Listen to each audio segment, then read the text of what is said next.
Hello everyone, আসসালামু আলাইকুম।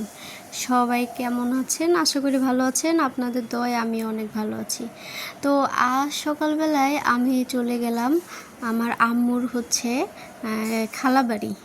তো সেইখানে আমি গিয়েছিলাম আতিফার মা, আতিফা, আম্মু আর আমি আর আলভি বাবু, এই কয়জনই গিয়েছিলাম।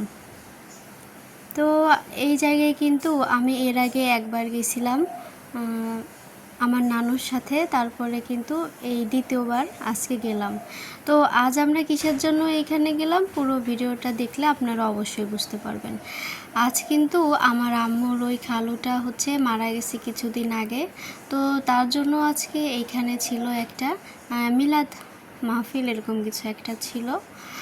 তো আসলে কিন্তু অনেকে ভাবছেন যে আমরা খেতে গেছিলাম, সেইটা না। এইখানে আম্মুকে ফোন করে নেওয়া হয়েছিল যে আম্মুরা সব বোনেরা সবার সাথে দেখা হবে এইখানে, আম্মুর ওই খালাতো বোনেরা ছিল, ভাইয়েরা ছিল, সবার সাথে দেখা হবে, সেই জন্য আর কি। আর এটা কিন্তু ছিল নতুন বউ, দেখেন কিভাবে দেখছে ভিতর থেকে। তো যাই হোক, আমরা কিন্তু খাবো না, কিন্তু তারপরেও আমাদেরকে জোর করে খেতে দিল। তো কি আর করার, আমরা সবাই খেয়ে নিলাম। তো দেখেন এখানে কিন্তু অনেক সুন্দর করে সাজিয়েছিল, আর আম্মু কিন্তু তার বোনদের সাথে গল্প করা শুরু করলো। আর এখানে আতিফা দেখছিল আসলে সবাই এখানে খাচ্ছে কেন। ও আসলে জানে না যে ও আজকে কোথায় যাবে। ওকে আমরা না বলেই নিয়ে গেছি।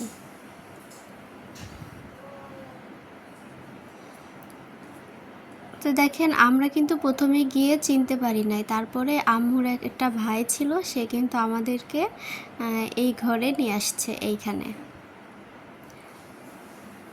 তো আমার কাছে খুবই অপরিচিত লাগছিল এই জায়গাটা, খুবই অপরিচিত লাগছিল। এই যে এনারা কিন্তু আম্মুর খালাতো বোন, আমরা বাড়ির ভিতর যাচ্ছিলাম আবার ফিরে আসছিলাম, এরকম একটা অবস্থা। তো অবশেষে কিন্তু আমাদের খাওয়াটা কমপ্লিট হয়ে গেছে। আমরা একটু ঘুরে ঘুরে দেখছিলাম কে কী করছে, বা নতুন জায়গা তো, কিন্তু বাড়িটা কিন্তু মাশাআল্লাহ সুন্দর ছিল। যাই হোক, যে মারা গেছে তার জন্য সবাই দোয়া করবেন। দেখেন আমাদের মতো কিন্তু আরও অনেক ব্যক্তিরাই এখানে উপস্থিত ছিল, কারণ এনারা নাকি অনেক লোকের আয়োজন করেছিল, দাওয়াত দিয়েছিল, তার ভিতরে আমরাও ছিলাম। তো সবাই কিন্তু আম্মুর ওই খালুটার জন্য দোয়া করবেন, আর সবাই ভালো থাকবেন, আমাদের জন্য দোয়া করবেন। আল্লাহ হাফেজ।